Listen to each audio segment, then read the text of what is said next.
After 15 years of research, using over 200 million data cells, Arthur Regan found the culprit that was dragging down real net returns of mutual funds.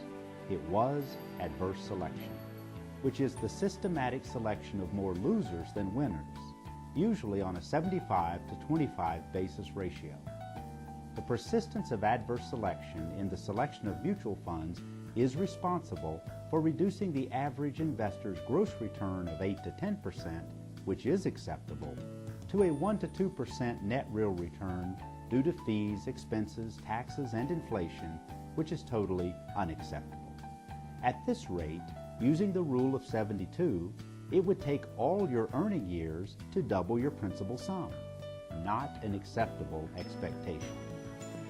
Adverse selection was created by science, and it is therefore controllable by science.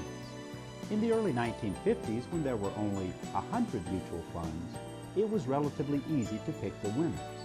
Now, with 13,000 or more open-ended funds, it is extremely difficult, if not impossible, to consistently pick winners.